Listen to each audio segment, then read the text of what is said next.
Di sini kami akan membahas tentang lingkungan belajar indoor. Jadi lingkungan belajar indoor ini adalah salah satu lingkungan belajar yang berada di dalam ruangan, kelas dan yang sudah disiapkan oleh sekolah sebagai tempat anak belajar, bermain, serta memperoleh pengalaman belajar secara nyaman dan aman. Dalam pengelolaan strategi pengelolaan lingkungan belajar indoor, di TK ada pun beberapa prinsipnya, yaitu 1. Prinsip umum penataan ruang, yang artinya penataan ruang harus rapi, aman, bersih, nyaman, serta sesuai dengan kebutuhan anak usia dini. Ruangan juga harus memberi kesempatan anak untuk bergerak dan belajar dengan bebas. Yang kedua, jenis ruang, yang artinya ruang di TK dapat dibagi sesuai fungsi, misalnya ruang belajar, ruang bermain, sudut baca, area seni, area ibadah atau istirahat. Setiap ruangan membantu perkembangan kemampuan anak tersebut.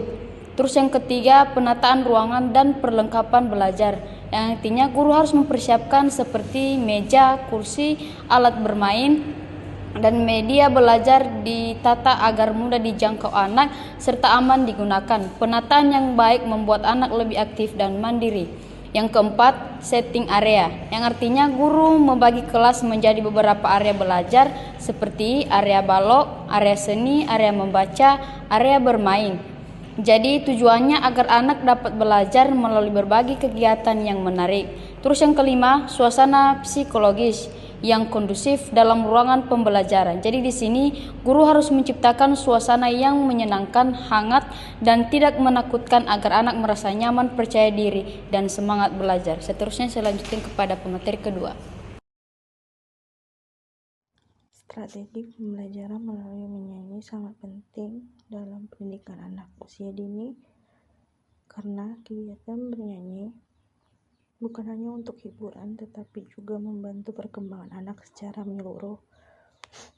Bernyanyi bersifat menyenangkan, anak-anak lebih mudah tertarik belajar jika dilakukan dengan cara yang menyenangkan. Lagu dan musik membuat suasana belajar menjadi ceria sehingga anak tidak cepat bosan dan lebih semangat mengikuti kegiatan. Bernyanyi dapat mengatasi kecemasan musik dan nyanyian dapat membuat anak merasa lebih tenang dan nyaman. Anak yang malu, takut, atau cemas biasanya menjadi lebih rileks ketika belajar sambil bernyanyi. Bernyanyi sebagai media mengungkapkan perasaan melalui lagu, anak dapat mengekspresikan emosi seperti senang, sedih, semangat, atau sayang kepada orang lain. Hal ini membantu. Baik, dalam menyusun RPP perlu diperhatikan prinsip-prinsip sebagai berikut. A. Kompetensi yang dirumuskan RPP harus jelas, semakin konkret, kompetensi semakin mudah diamati.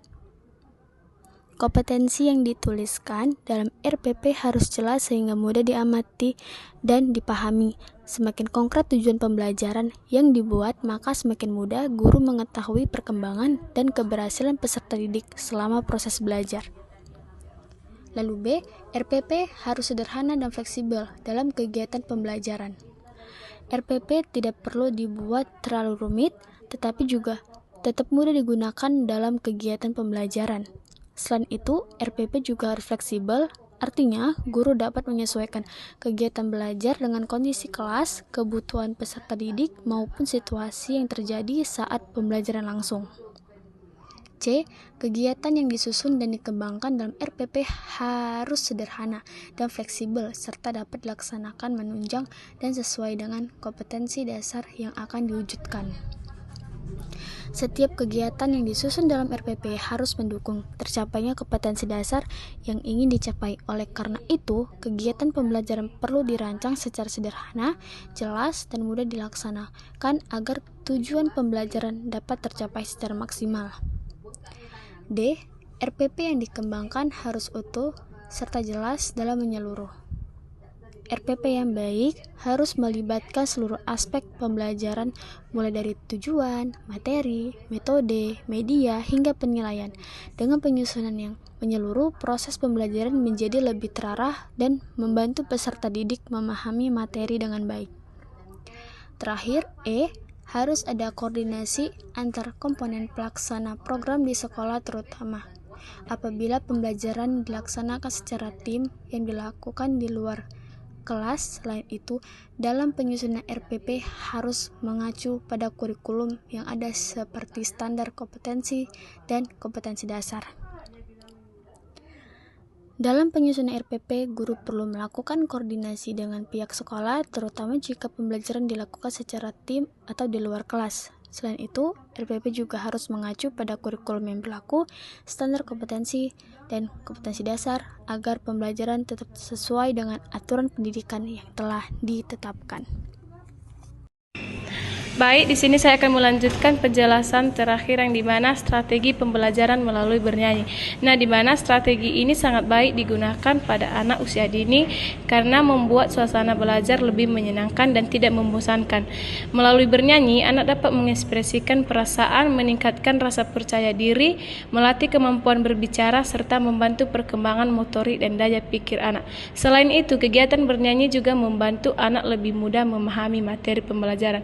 Jadi, kesimpulannya, pengelolaan lingkungan belajar indoor ini sangat baik dan sangat penting untuk mendukung proses pembelajaran anak usia dini.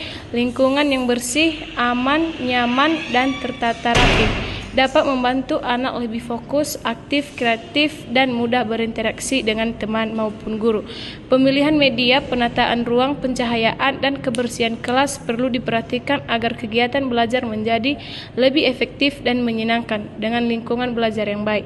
Perkembangan dan potensi anak dapat berkembang secara optimal. Sekian, terima kasih.